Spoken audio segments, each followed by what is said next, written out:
সদৌ অসম সংখ্যালঘু ছাত্ৰ ইউনিয়ন আমছুৰ তৎপৰতাত অনৈতিক কাৰ্যকলাপৰ ঘাটি উৎখাত। বৰপেটা জিলাত বৰ্তমান অনৈতিক কাৰ্যকলাপৰ ঘাটিৰূপে পৰিগণিত হৈছে জনিয়া অঞ্চল।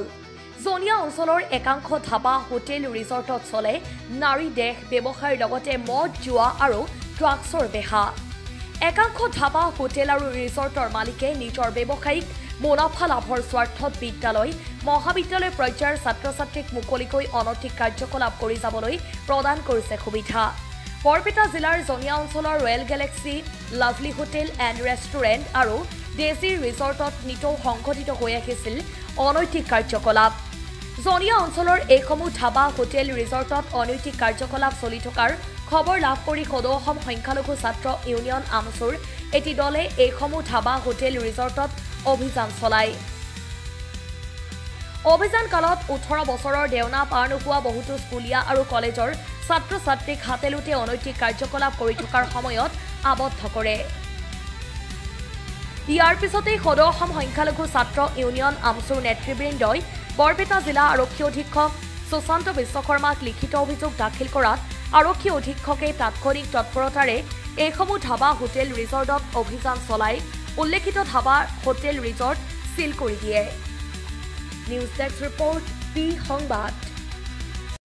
আমি আজি আমছুৰ এটা সজাতি দলে বৰপেটা আৰক্ষী অধীক্ষক ডাঙৰীয়াক এখন স্মাৰকপত্ৰ প্ৰদান কৰিছোঁ। আজি বৰপেটা জিলাত নেশ্যনেল হাইৱেৰ পৰা আৰম্ভ কৰি আমাৰ ভিতৰৰ অঞ্চলৰ জনিয়ালৈকে এই বিভিন্ন হোটেলৰ নামত অনৈতিক কাৰ্য চলি আছে। বিভিন্ন সময়ত বিভিন্ন ধৰণৰ আমাৰ ওচৰত অভিযোগ আহে।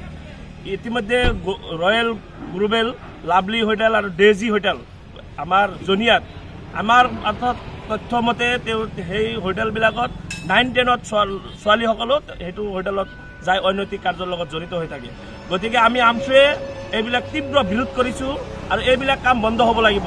আজি আমি বৰপেটা জিলা আমছুৰ এটা সজাতি দলে বা কেন্দ্ৰীয় সমিতিৰ বিষয়ববীয়াসকলে SP মহোদয়ক লগ কৰাৰ লগে লগে এই হোটেলসমূহ চিল কৰাৰ কাৰণে তেখেতে নিৰ্দেশনা দিছে। আমি আমছুৰ ফালৰ পৰা ধন্যবাদ জ্ঞাপন কৰিছোঁ। কিন্তু খালি এই 3টা হোটেলেই নহয়, গোটেই বৰপেটা জিলাত আপোনাৰ সৰবুকৰ পৰা আৰম্ভ কৰি একদম পাঠশালালৈকে যি নেশ্যনেল হাইৱেৰ ওচৰতো এইবিলাক কাৰ্য চলি আছে। আমাৰ হাউলিতো কিছু হোটেলত এইবিলাক কাম চলে। গতিকে গোটেই বৰপেটা জিলাত এইবিলাক অনৈতিক কাম বন্ধ হ'ব লাগিব। অন্যথায় আমি স্কুলীয়া ছাত্ৰ-ছাত্ৰীসকলৰ লগত লৈ এইবিলাকৰ বিৰুদ্ধে আমি গণতান্ত্ৰিকভাৱে আন্দোলন কৰিবলৈ বাধ্য থাকিম। কিন্তু আজি প্ৰশাসনে যিখিনি ইনিচিয়েটিভ লৈছে তাৰ কাৰণে ধন্যবাদ জ্ঞাপন কৰিছোঁ। এইখিনিতে ক্ষান্ত নাথাকি অনাগত দিনত আৰু গোটেই বৰপেটা জিলাত বিভিন্ন থানাৰ এৰিয়াত যিখিনি অনৈতিক কাৰ্য চলে এইবিলাক বন্ধ কৰাৰ কাৰণে মই SP মহোদয়ক আহ্বান জনাইছোঁ। আজি আমি আমাৰ বৰপেটা জিলাৰ আৰক্ষী অধীক্ষক মহোদয় ডাঙৰীয়া, বৰপেটা জিলাৰ সাধাৰণ সম্পাদক ছাইদুৰ ৰহমান ডাঙৰীয়া, কেন্দ্ৰীয় সমিতিৰ সহকাৰী সাধাৰণ সম্পাদক আব্দুল জুব্বাৰ আলী ডাঙৰীয়া আৰু মই আমাৰ আৰক্ষী অধীক্ষক মহোদয় ডাঙৰীয়াক আমাৰ আমছুৰ পেইডত লিখিত আকাৰে আমি 3খন ধাবা, মানে যিখন 3খন ধাবাত জনিয়া অঞ্চলত অসামাজিক কাৰ্যকলাপ চলি থাকে, ৰাইজৰ আমি বহুত কমপ্লেইন পাইছোঁ আৰু গোটেই বৰপেটা জিলাত এটা প্ৰচাৰ হৈছে যে সেই জনিয়া অঞ্চলত সেই ধাবাবিলাকত অসামাজিক কামত লিপ্ত থাকে। গতিকে আমি আৰক্ষী অধীক্ষক মহোদয়ক আমি লিখিত দিয়াৰ লগে লগে কুইক একশ্যন লৈছে। গতিকে আমি ধন্যবাদ জনাইছোঁ আমাৰ আৰক্ষী মহোদয় ডাঙৰীয়াক আৰু বৰপেটা জিলাৰ প্ৰশাসনক। তাৰ লগতে মই ক'ব বিচাৰিম যে 3খন ধাবাই নহয়, বৰপেটা জিলাত আমি বিভিন্ন সময়ত আমাৰ তাত মানুহ আহি কমপ্লেইন দিয়ে, অভিযোগ দিয়ে যে বিভিন্ন ধাবাত, হোটেলত অনৈতিক কাৰ্য লিপ্ত থাকে আৰু কিছু ধাবাত এনেকুৱাও আমি শুনা পাওঁ, যিহেতু তথ্য আমাৰ হাতত আহি পৰা নাই, যে বিভিন্ন কুসংস্কাৰৰ লগত জড়িত, ইভেন কি ড্ৰাগছৰ লগতো মানুহ জড়িত সেইবিলাক ধাবাত প্ৰচলিত।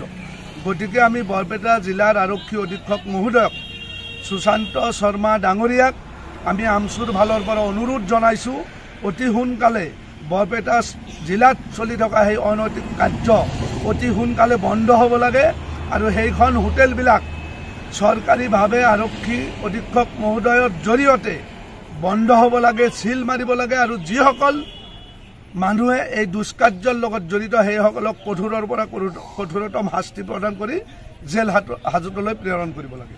মানে আপোনালোকে ভাবে নেকি যে এই সমগ্ৰ ঘটনা কলগাছিয়া আৰক্ষীৰ জ্ঞাতহাৰে হৈ আছে?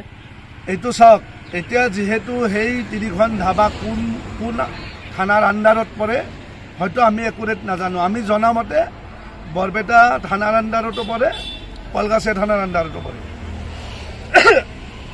গতিকে এই 2খন থানাৰ আণ্ডাৰত থকা হোটেলেই নহয়, আমি আৰু আমাৰ আৰক্ষী অধীক্ষক ডাঙৰীয়াক আৰু লাগে আমি লগ কৰিম। বিভিন্ন জেগাত এনেকুৱা বহু হোটেল আছে বৰপেটা জিলাত, যিবিলাক ধাবা হোটেলত অসামাজিক অনৈতিক কাৰ্য চলি থাকে। গতিকে বৰপেটা জিলা প্ৰশাসনে এইবিলাক বন্ধ কৰিব লাগে। আমি আমছুৱে তীব্ৰ বিৰোধিতা কৰিছোঁ এই কুসংস্কাৰৰ বিৰুদ্ধে।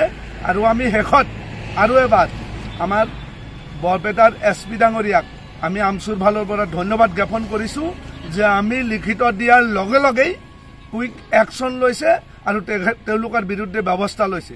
তেওঁলোকৰ বিৰুদ্ধে কঠোৰ ব্যৱস্থা ল'ব বুলি আমি আশাবাদী। আপোনাৰ পৰিচয়টো দিব। আবুল হুছেইন, কেন্দ্ৰীয় সমিতি, আমছু।